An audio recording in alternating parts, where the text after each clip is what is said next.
श्री गणेशाय पते नमः। श्री हरि संक्षिप्त ब्रह्म वैवर्त पुराण। श्री कृष्ण जन्मखंड। सखी द्वारा और उद्धव का मूर्छित हुई राधा को सांत्वना प्रदान करना। श्री नारायण कहते हैं, मुने राधिका को मूर्छित देखकर उद्धव को महान विस्मय और भय प्राप्त हुआ।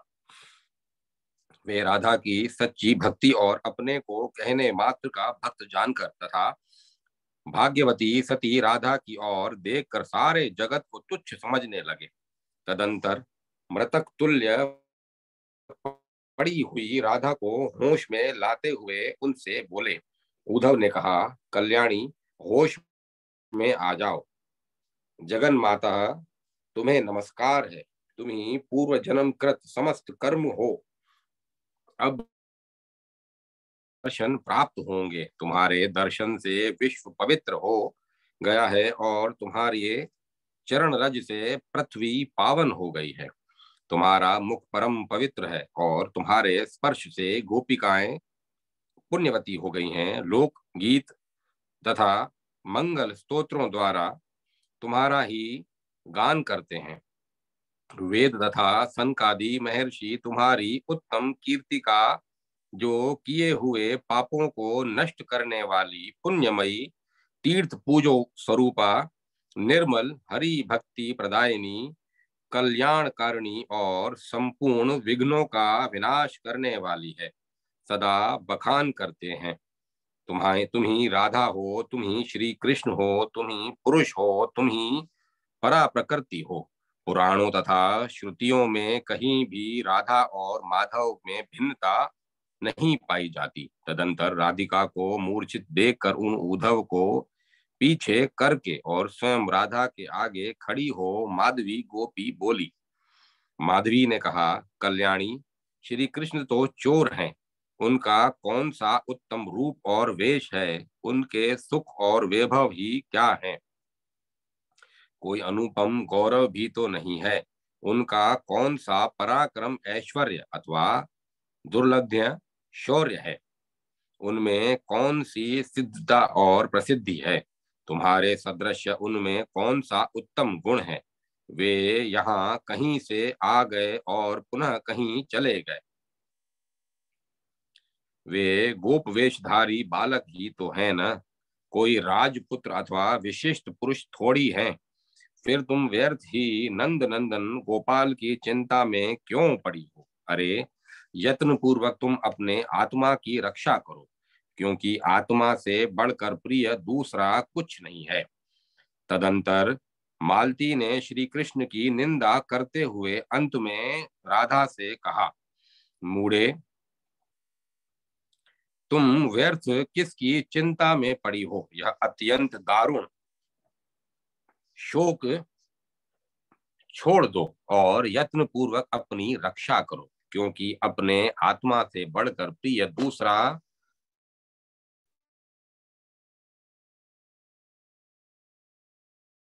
फिर चंद्रमुखी ने श्री राधा के कृष्ण प्रेम की प्रशंसा करते हुए कहा, देखो, मेरी सखी ने आहार का त्याग कर दिया है। अतः केवल सांस चलने से ही ये जीवित प्रतीत होती है। इसीलिए अब तुम अपने मुख से श्री कृष्ण की प्रशंसा करो, क्योंकि श्री कृष्ण के नाम स्मरण से, उनकी गुणगाथा से, गुणगाथा के श्रवण से और उनके शुभ समाचार के सुनने से इनमें सहसा चेतना लौट आती है। तदंतर शशिकला ने माधवी,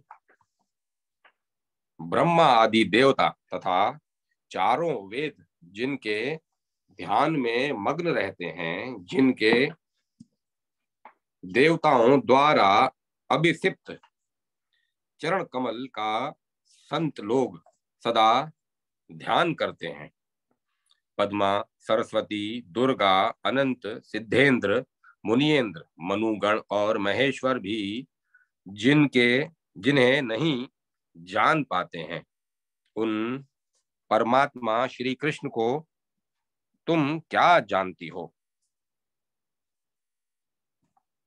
जो सर्वात्मा और उनका कुछ रूप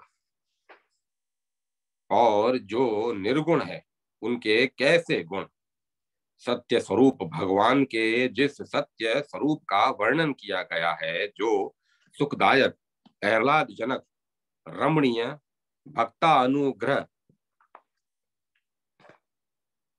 मूर्ति, लीला धाम और मंगलों का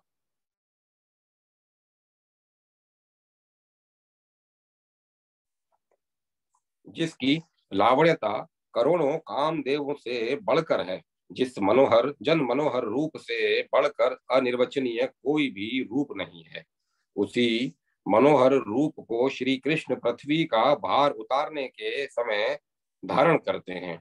मंदाकिनी का मीठा जल जिनके मधुर पाद पद्मों का धोवन है, जिसे परात परात पर सर्वेश्वर शंकर भक्ति पूर्वक अपने सिर पर धारण करते हैं।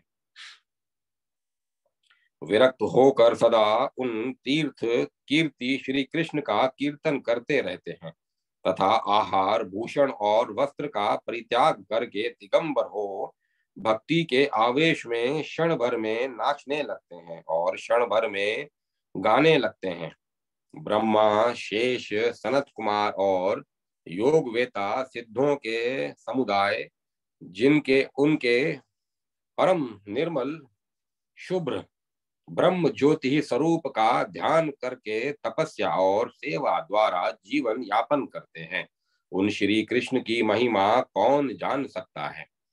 फिर सुशीला ने श्री कृष्ण की प्रशंसा करते हुए कहा, सखी, ब्रह्मा जो वेदों के उत्पादक एवं ईश्वर हैं, जिन श्री कृष्ण की स्तोत्रों द्वारा स्तुति करते हैं, यह माधवी उन्हीं सत्य नित्य परमेश्वर की निंदा कर रही है। अतः यह सभा अपावन हो गई और गोपियों का जीवन जो तो व्यर्थ ही हो गया। इन गोपियों ने में केवल राधा ही पुण्यवती है, क्योंकि वे रात दिन उन श्री कृष्ण का ध्यान करती रहती हैं, जिनके नाम स्मरण मात्र से करोड़ों जन्मों में एकत्र किए हुए पाप का भय और शोक पूर्णतया नष्ट हो जाता है। इनमें तनिक भी संशय नहीं है। तदंतर रत्नमाला और पारिजाता श्री कृष्ण की महिमा बखानती हुई बोली, प्रिय, ब्रह्मा ने जिस विश्व ब्रह्मांड की रचना की है, वह महाविष्णु के रोम कोप में अणु के सदृश स्थित है, क्योंकि उन विष्णु के शरीर में जितने रुए हैं उतने ही विश्व उनमें वर्तमान है, और वे महाविष्णु उन परमात्मा श्री कृष्ण के 16वें अंश के अंश हैं। तब भला श्री कृष्ण के यश, शौर्य और अनुपम महिमा का क्या बखान किया जा सकता है, अथवा यह गोप कन्या माधवी उसे क्या जान सकती है। इस पर माधवी ने अपने कथन का तात्पर्य समझाया। उनके उस वचन को सुनकर उद्धव के सारे शरीर में रोमांच हो आया। वे भक्ति विहल हो रुदन करते हुए मूर्छित होकर भूमि पर गिर पड़े। तत्पश्चात परमेश्वर श्री कृष्ण का ध्यान करके वे अपने को तुच्छ मानने लगे और भक्ति पूर्वक उस गोपी से बोले। उद्धव ने कहा, सातों दीपों में मनोहर जम्बू दीप धन्य एवं प्रशंसनीय है। उसमें श्रेष्ठ भारतवर्ष जो पुण्य और मंगलों का दाता है, गोपियों के चरण कमलों की रज से पावन और परम निर्मल होकर और भी धन्यवाद का पात्र हो गया है। इस भारतवर्ष में नारियों के मध्य गोपिकाएं सबसे बढ़कर धन्य और मान्य हैं, क्योंकि वे उत्तम पुण्य प्रदान करने वाले श्री राधा के चरण कमलों का नित्य दर्शन करती रहती हैं। इन्हीं राधिका के चरण कमलों की रज को प्राप्त करने के लिए ब्रह्मा ने 60,000 वर्षों तक तप किया था। वे पराशक्ति राधा गोलोक में निवास करने वाली और श्री कृष्ण की प्राण प्रिया है। जो जो श्री कृष्ण के भक्त हैं वे राधा के भी भक्त हैं। ब्रह्मा आदि देवता गोपियों की 16वीं कला की भी समानता नहीं कर सकते। श्री कृष्ण की भक्ति का मर्म पूर्ण रूप से तो योगीराज महेश्वर, राधा तथा गोलोकवासी गोप और गोपियां ही जानती हैं। ब्रह्मा और सनत कुमार को कुछ कुछ ज्ञात है। सिद्ध और भक्त भी स्वल्प स्वल्प ही जानते हैं। इस गोलोक में आने से मैं धन्य हो गया। यहाँ गुरु स्वरूपा गोपिकाओं से मुझे अचल हरि भक्ति प्राप्त हुई, जिससे मैं कृतार्थ हो गया। अब मैं मथुरा नहीं जाऊंगा और प्रत्येक जन्म में यहीं गोपियों का किंकर होकर तीर्थ श्रवा श्री कृष्ण का कीर्तन सुनता रहूंगा, क्योंकि गोपियों से बढ़कर परमात्मा श्री हरि का कोई अन्य भक्त नहीं है। गोपियों ने जैसी भक्ति प्राप्त की है वैसी भक्ति दूसरों को नहीं नसीब हुई। तदंतर कलावती और तुलसी के द्वारा श्री कृष्ण की महिमा कही जाने के बाद कालिका ने कहा, बुद्धिमान उद्धव, बाल, युवा और वृद्ध तीनों प्रकार के मनुष्य तथा जो देवता आदि और सिद्धगण हैं, वे सभी उन परमेश्वर श्री कृष्ण को जानते हैं। इस समय इन मूर्छित हुई राधा को जगाना ही युक्त है। अतः इसके लिए जो प्रधान युक्ति हो उसके द्वारा उन्हें चैतन्य करो। तब उद्धव बोले, कल्याणी चेत करो जगन माता मेरी और ध्यान दो। मैं कृष्ण भक्त के किंकर का भी किंकर उद्धव हूँ। माँ मुझ पर कृपा करो, मैं पुनः मथुरा जाऊंगा, क्योंकि मैं स्वतंत्र नहीं हूँ बल्कि कठपुतली की भांति पराधीन हूँ तथा जैसे बैल सदा हलवाए के वश में रहता है, उसी तरह मैं श्री कृष्ण के अधीन हूँ। अध्याय 94 समाप्त। उद्धव का कथन सुनकर राधा का चैतन्य होना और अपना दुख सुनाते हुए उद्धव को उपदेश देकर मथुरा जाने की आज्ञा देना। श्री नारायण कहते हैं, नारद, उद्धव के वचन सुनकर राधिका की चेतना लौट आई। वे उठकर उत्तम रत्न सिंहासन पर जा विराजी। उस समय 7 गोपियां भक्ति पूर्वक श्वेत चवरों द्वारा उनकी सेवा कर रही थी। तब देवी राधिका दुखित हृदय से उद्धव से मधुर वचन बोली। श्री राधिका ने कहा, वत्स, तुम मथुरा जाओ, परंतु वहां सुख में पड़कर मुझे भूल मत जाना। यदि भूल जाओगे तो इस भवसागर में तुम्हारे लिए इससे बढ़कर दूसरा अधर्म नहीं है।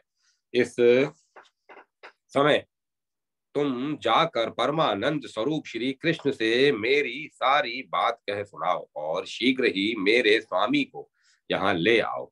भला जगत की युवतियों में किसको ऐसा दुख है? श्री कृष्ण के वियोग जन्य दुख को मेरे अतिरिक्त और कौन जानती है? सीता को भी वियोग दुख कुछ कुछ ज्ञात है। त्रिलोकी में नारियों में मुझसे बढ़कर दुखिया कोई नहीं है। बेटा उद्धव, किस युवती को मेरे समान दुख है? भला कौन नारी मेरी मानसिक व्यथा को सुनकर विश्वास करेगी? स्त्रियों में राधा के समान दुखिया, विरह संतप्त और सुख सौभाग्य से हीन नारी न हुई है और न आगे होगी।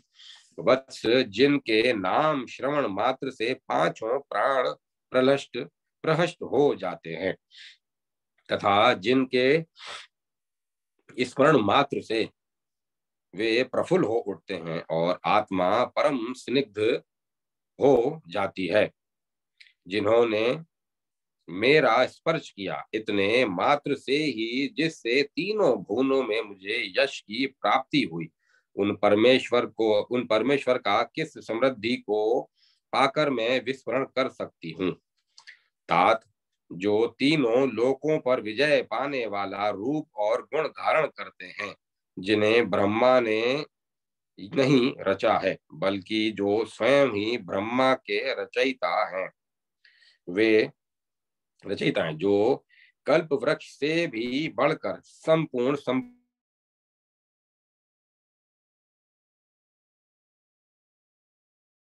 हरण करने वाले सर्वेश्वर, सबके कारण स्वरूप ऐश्वर्यशाली परमात्मा हैं। उन ब्रह्मा के भी विधाता अपने स्वामी श्री कृष्ण को किस समृद्धि के प्रलोभन में पड़कर मैं भूल सकती हूँ। तात ब्रह्मा, शिव और शेष आदि जिनके चरण कमल का ध्यान करते रहते हैं, उन प्रभु को मैं किस सुख के लोभ से विस्मृत कर सकती हूँ।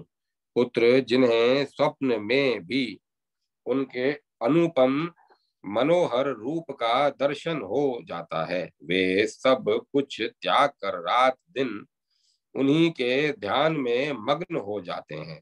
जिनके गुण से पर्वत पिघल कर पानी पानी हो जाता है, शुष्क काष्ठ गीला हो जाता है, सूखे वृक्ष में नई कपोलें निकल आती हैं, वायु का वेग रुक जाता है तथा सूर्य और सागर स्थगित हो जाते हैं।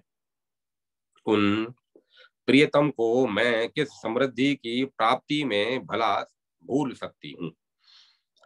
भक्तवर, जो काल के काल हैं, प्रलय कालीन मेघ संहार करता शिव और सृष्टि करता ब्रह्मा के स्वामी हैं, जो स्वाधीन, स्वतंत्र और स्वयं ही आत्मा नाम वाले हैं, उन प्रभु को मैं कौन सी संपत्ति पाकर भूल सकती हूँ। उन श्री कृष्ण से वियुक्त होने पर उस वियोग जन्य दुख की शांति के लिए कोई यथार्थ ज्ञान है ही नहीं, जिसके द्वारा कोई विद्वान मुझे सांत्वना दे सके। सावित्री और सरस्वती भी मुझे समझाने में समर्थ नहीं है, वेद और वेदांग भी मुझे ढांढस नहीं बंधा सकते, फिर संतों और देवताओं की तो बात ही क्या है। सहस्त्र मुख वाले शेष नाग, वेदों के उत्पादक ब्रह्मा, योगिंद्रों के गुरु शंभु और गणेश भी मुझे प्रबुद्ध नहीं कर सकते, क्योंकि जिसकी स्थिति है उसकी गति का विचार किया जा सकता है, जिसका कोई मार्ग ही नहीं है उसकी गति कहाँ है। सुख दुख, शुभ अशुभ सभी काल द्वारा साध्य है। यहाँ तक कि जगत में सभी पदार्थ काल के वशीभूत हैं और वह काल दुर्निवार है। वत्स, यदि तुम ब्रजवास का परित्याग करके जाने के लिए उत्सुक ही हो तो उठो और सुख पूर्वक उस रमणीय मथुरापुरी को जाओ, क्योंकि चीर काल तक श्री कृष्ण से वियोग रहना दुख का ही कारण होता है, उससे सुख नहीं मिलता। यहाँ वहां जाकर तुम उनके जन्म मृत्यु और बुढ़ापे का विनाश करने वाले चंद्रमुख के दर्शन करो। राधिका के ऐसे वचन सुनकर तथा बंधु वियोग से कातर हुई राधिका को रोती देखकर उद्धव फूट फूट कर रोने लगे। तदंतर माधवी की प्रेरणा से उद्धव के पूछने पर श्री राधा ने उनको उपदेश दिया, वत्स, जो लोकों के स्वामी काल के काल जगत गुरु निर्गुण इच्छा रहित और ईश्वर हैं, उन परमात्मा का पंडित लोग भजन करते हैं।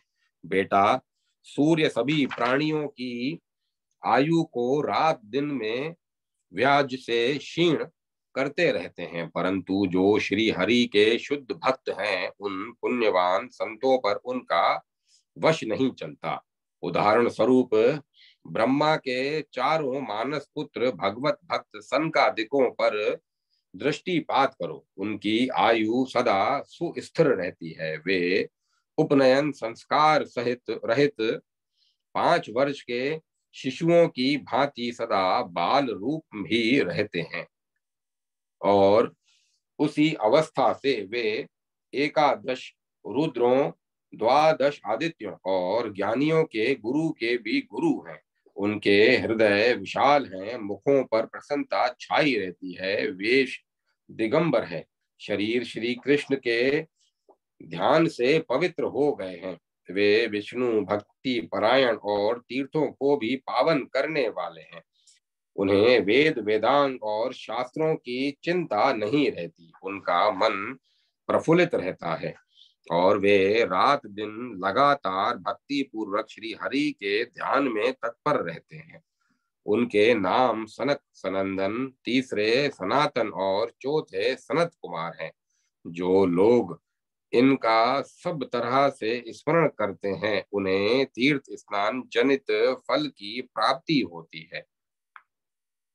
वे किए हुए पापों से मुक्त हो जाते हैं। उनके हृदय में हरि भक्ति उत्पन्न हो जाती है और वे श्री हरि की दास्ता के भागी हो जाते हैं। इसके बाद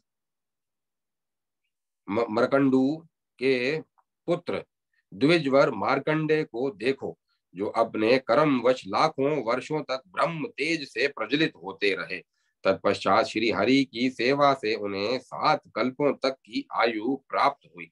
फिर वोडु, पंचशिख, लोमश और आसुरी को देखो। ये संपूर्ण कर्मों का त्याग करके श्री हरि की सेवा में तत्पर और सदा श्री हरि के चरण का ध्यान करते रहते हैं। इनकी आयु 100 कल्पों की है। पुनः जमदग्नि नंदन, चीरजीवी परशुराम, हनुमान, बलि, व्यास, अश्वत्थामा, विभीषण, विप्रवर विप्रप्रवर, कृपाचार्य और ऋषभ ऋषराज जामवन को देखो। ये सभी श्री हरि का ध्यान करने से शुद्ध और चिरजीवी हैं। उद्धव, इनके अतिरिक्त सिद्धेंद्रों, नरेंद्रों तथा अन्य मनुष्यों में जो श्री हरि की भावना करने से शुद्ध हो गए हैं, वे सभी चिरजीवी हैं। दैत्यों में श्री हरि से द्वेष करने वाले दुराचारी हिरण्यकश्यपु के पुत्र प्रहलाद को देखो। वे श्री हरि के ध्यान में तल्लीन रहते हैं, जिससे चिरंजीवी एवं कालजीत हो गए हैं। उनके जन्मों की तपस्या के फल स्वरूप भारत में जन्म पाकर जो लोग उन श्री हरि की सेवा नहीं करते, वे मूर्ख और पापी हैं। जो मनुष्य वासुदेव का परित्याग करके विषय में लवलीन रहता है, वह महान मूर्ख है और स्वेच्छा अनुसार अमृत का त्याग करके विषपान करता है। इस भूतल पर किसकी स्त्री, किसका पुत्र और किसके भाई बंधु हैं, अर्थात कोई किसी का नहीं है, क्योंकि विपत्ति काल में श्री कृष्ण के अतिरिक्त कोई किसी का बंधु सहायक नहीं होता। इसीलिए संत लोग रात दिन निरंतर श्री कृष्ण का करते हैं, क्योंकि श्री कृष्ण जन्म, मृत्यु, बुढ़ापा और रोग के विनाशक, सुख सर्व दुखहारी परमेश्वर हैं। उन आनंद को भी आनंदित करने वाले परिपूर्णतम परमात्मा श्री कृष्ण का भजन काल पर विजय पाने का उपाय है। इसके बाद श्री राधा जी ने मनुष्य, पितर, देवता, नाग, राक्षस और अन्यान्य लोकों तथा युगों आदि की काल गति का वर्णन करके फिर कहा, वत्स, अब तुम श्री हरि के नगर को जाओ। अध्याय 95-96 समाप्त। राधा का उद्धव को विदा करना। विदा होते हुए उद्धव द्वारा राधा महत्व वर्णन तथा उद्धव के यशोदा के पास चले जाने पर राधा का मूर्छित होना। श्री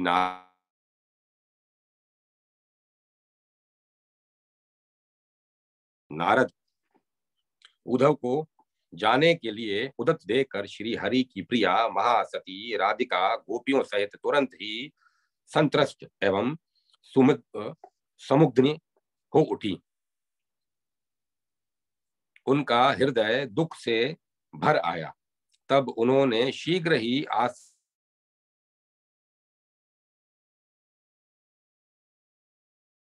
के मस्तक पर हाथ रखा। ध्रुवांकुर, अक्षत, श्वेत धान्य, पुष्प, मंगल द्रव्य, लाजा, फल, पत्ता तथा दधि लाने की आज्ञा दी। तत्पश्चात गंध, सिंदूर, कस्तूरी और चंदन से युक्त तथा फल पल्लव से सुशोभित जल पूर्ण कलश, दर्पण, पुष्पमाला, जलता हुआ दीपक, लाल चंदन, पति पुत्रवती साध्वी स्त्री, स्वर्ण और चांदी के दर्शन कराए। तदंतर दुखी हृदय वाली महासाध्वी राधिका नेत्रों में आंसू भरकर चरणों में पड़े हुए उद्धव से हितकारक, सत्य, गोपनीय मंगल वचन बोली। राधिका ने कहा, वत्स, तुम्हारा मार्ग मंगलमय हो, तुम्हें सदा कल्याण की प्राप्ति होती रहे। तुम श्री हरि से ज्ञान लाभ करो और श्री कृष्ण के परम प्रिय हो जाओ। श्री कृष्ण की भक्ति और उनकी दास्ता सदा सभी वरदानों में उत्तम वरदान है, क्योंकि हरि भक्ति सालोक्य, सृष्टि, सामीप्य, सारूप्य और एकत्व इन 5 प्रकार की मुक्तियों से भी श्रेष्ठ और महत्वपूर्ण है। तथा श्री हरि की दास्ता ब्रह्मत्व, देवत्व, इंद्रत्व, अमृतत्व, अमृत और सिद्धि लाभ से भी बढ़कर परम दुर्लभ है।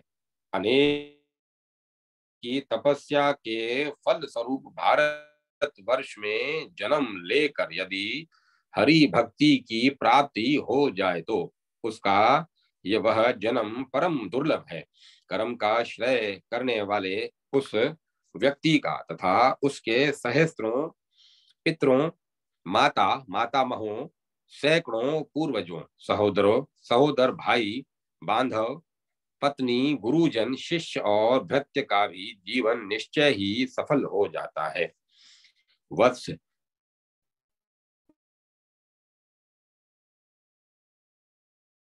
कर दिया जाए वही उत्तम कर्म है। जिस कर्म से श्री कृष्ण को संतुष्ट किया जा सके वही कर्म शुद्ध और एवं शोभन है। संकल्प को सिद्ध करने वाला जो कर्म प्रीति एवं विधि पूर्वक सिद्ध करने वाला जो कर्म प्रीति एवं विधि पूर्वक किया जाता है वही मंगल कारक, धन्य और परिणाम में सुखदायक होता है। श्री कृष्ण के उद्देश्य से किया हुआ व्रत, उपवास, तपस्या, सत्य भाषण, भक्ति तथा पूजन केवल उनकी दास्ता प्राप्ति का कारण होता है। समस्त पृथ्वी का दान, भूमि की प्रदक्षिणा, समस्त पृथ्वी में स्नान, समस्त तीर्थों में स्नान, समस्त व्रत तप, समस्त यज्ञों का अनुष्ठान, संपूर्ण दानों का फल, समस्त वेद वेदांगों का पठन पाठन, भयभीत का रक्षण, परम दुर्लभ ज्ञान दान, तिथियों का पूजन, शरणागत की रक्षा, संपूर्ण देवताओं का अर्चन वंदन, मनोजन्य पुरक्षण पूर्वक ब्राह्मण और देव भोजन देना, गुरु की शुश्रूषा करना, माता पिता की भक्ति और उनका पालन पोषण, ये सभी श्री कृष्ण की दास्ता की 16वीं कला की भी क्षमता नहीं कर सकते। इसीलिए उद्धव, तुम यत्न पूर्वक उन परात्पर श्री कृष्ण का भजन करो। वे निर्गुण, इच्छा रहित परमात्मा, ईश्वर, अविनाशी, सत्य, परब्रह्म, प्रकृति से परे, परमेश्वर, परिपूर्णतम शुद्ध भक्तानुग्रह मूर्ति, क्रमियों के कर्मों के साक्षी, निर्लिप्त ज्योति स्वरूप, कारणों के भी परम कारण, सर्व स्वरूप, सर्वेश्वर, संपूर्ण संपत्तियों के दाता, शुभदायक, अपने भक्तों को भक्ति, दास्य और अपनी संपत्ति प्रदान करने वाले हैं। अतः शुभ कारक,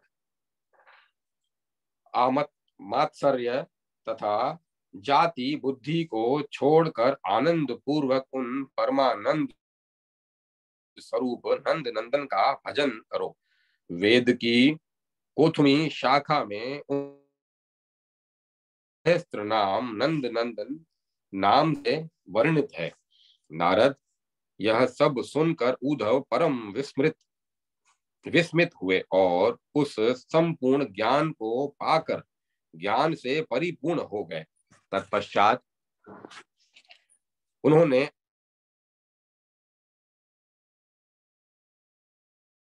लिया और दंड की भांति भूतल पर लेटकर मस्तक के बालों से श्री राधा के चरण का स्पर्श करते हुए वे बारंबार उन्हें प्रणाम करने लगे। उस समय भक्ति के कारण उनके सारे शरीर में रोमांच हो आया था और नेत्रों में आंसू छलक आए थे। वे प्रेम वश तथा श्री राधा के वियोग जन्य शोक से व्यथित होकर उच्च स्वर से रुदन करने लगे। तब उद्धव के प्रति प्रेम होने के कारण राधा और गोपियां भी रोने लगी। फिर उन्होंने उद्धव का गला पकड़कर बैठाया, परंतु उद्धव की चेतना लुप्त हो गई थी, अतः वे जमाई लेते हुए मूर्छित हो गए।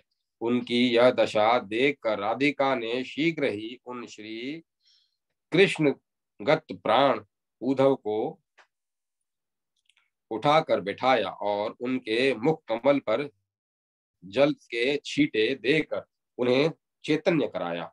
परंतु नारद तत्पश्चात उन्होंने वत्स चिरंजीव यूं शुभाशीर्वाद दिया। तब उद्धव होश में आकर उस उत्तम सभा के मध्य रोती हुई गोपिकाओं के सामने राधा से परमार्थप्रद वचन बोले। उद्धव ने कहा, परम दुर्लभ जम्बूदीप सभी दीपों में धन्य और प्रशंसनीय है, क्योंकि उसमें श्रेष्ठ भारतवर्ष है जिसकी सभी लोग कामना करते हैं। अहो, उस भारतवर्ष में वृंदावन नामक पुण्य वन है, जो श्री राधा के चरण कमल के स्पर्श से गिरी हुई रज से पावन है और जिसके लिए देवगण भी लालायित रहते हैं। तीर्थ पावनी राधा के चरण कमल की रज से पावन हुई वहां की भूमि तीनों लोकों में धन्य मान्य श्रेष्ठ और पूजनीय मानी जाती है। पूर्व काल में ब्रह्मा ने गोलोक में राधिका और श्री कृष्ण के दर्शन की लालसा से पुष्कर क्षेत्र में वेदोक्त विधि के अनुसार भक्ति पूर्वक 60,000 दिव्य वर्षों तक तप किया, परंतु उस समय स्वप्न में भी उन्हें राधिका और श्री कृष्ण के दर्शन नहीं प्राप्त हुए। तदंतर उन्हें लीला पूर्वक सत्य रूपा आकाशवाणी सुनाई पड़ी, जो इस प्रकार थी। ब्राह्मण, वराह कल्प के आने पर भारतवर्ष में पुण्य वृंदावन के मध्य जब परम रमणीय रासो उत्सव आरंभ होगा, तब वहीं रास मंडल में देवताओं के बीच बैठे हुए तुम्हें राधिका और श्री कृष्ण के दर्शन होंगे, इसमें संदेह नहीं है। उस आकाशवाणी को सुनकर ब्रह्मा तपस्या से विरत हो अपने लोक को लौट गए, पर समय आने पर उन्हें श्री कृष्ण के दर्शन प्राप्त हुए, जिससे उनका हृदय प्रसन्न और चीरकालीन मनोरथ परिपूर्ण हो गया। अतः उन गोपों और गोपिकाओं का जन्म एवं जीवन सफल हो गया, क्योंकि वे नित्य श्री राधा के चरण कमल को, जो ब्रह्मा आदि देवताओं के लिए दुर्लभ है, देखती रहती हैं। योगेंद्र, मुनियेंद्र, सिद्धेंद्र तथा वैष्णव संत सती राधिका की जो माननी पुण्यमयी तीर्थों को पावन बनाने वाली स्वतः शुद्ध और अत्यंत दुर्लभ है, नित्य निरंतर सेवा करते रहते हैं, जिससे उनको राधा का वह चरण कमल सुलभ हो जाता है, जिसका मिलना ब्रह्मा आदि देवताओं के लिए भी अत्यंत कठिन है। सर्वेश्वर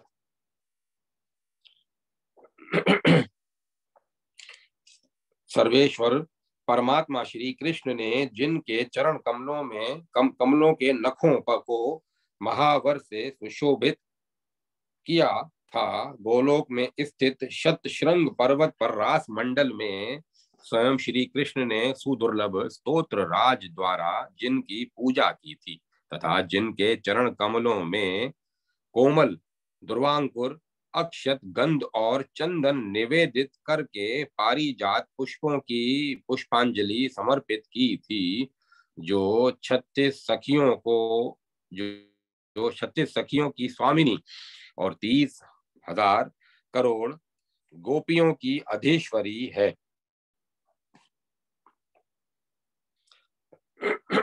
जिनका राधिका नाम है, जो श्री कृष्ण की प्राण प्रिया और देवताओं की भी पूजनिया है।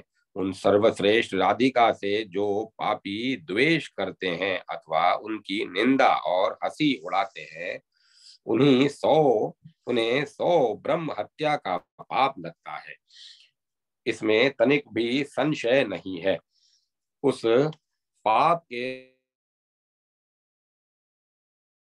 वे तप्त तेल, महाभयंकर अंधकार, कीट और पीड़ा यंत्रों से युक्त कुंभी पाक और रौरव नरक में अपनी 7 पीढ़ियों के साथ 14 इंद्रों की आयु पर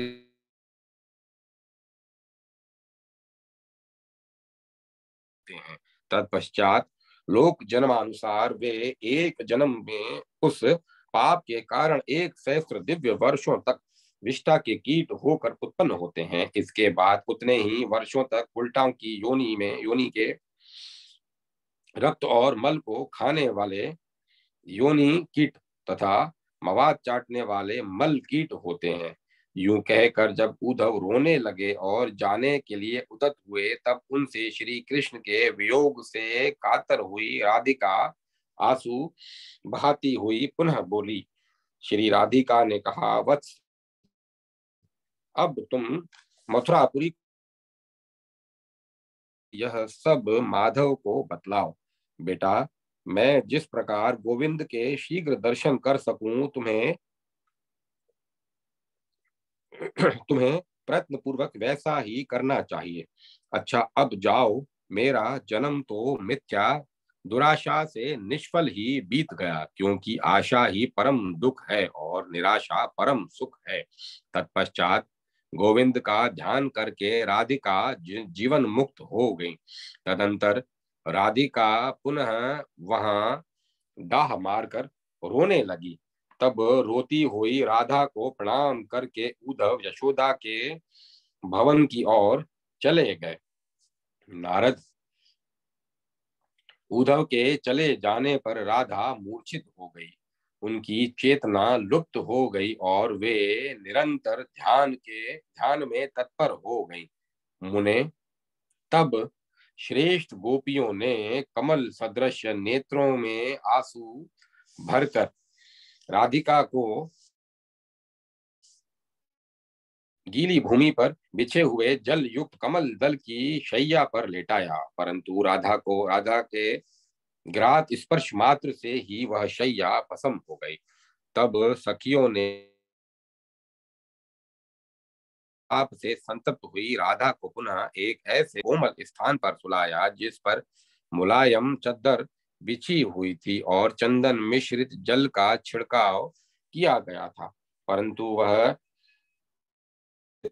चंदन युक्त जल भी सहसा सूख गया। उस समय उद्धव के बिना राधा को एक निमेष 100 युग के समान प्रतीत होने लगा। ये वे कहने लगी, हा उद्धव, जाकर श्री हरि को मेरी दशा बताओ और जो मेरे प्राणेश्वर हैं उन श्री हरि को शीघ्र यहाँ ले आओ। तब संताप के कारण उन जिनकी चेतना नष्ट हो गई थी, उन राधा को ऐसे दीन वचन कहते उन्हें अपनी छाती से लगाकर रुदन करने लगी। फिर राधा को होश में लाकर उन्हें ढांढस बंधाने लगी। अध्याय 97 समाप्त। अब मैं कथा को विराम देता हूँ।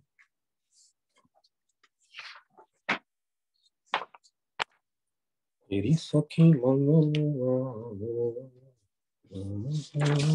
हो।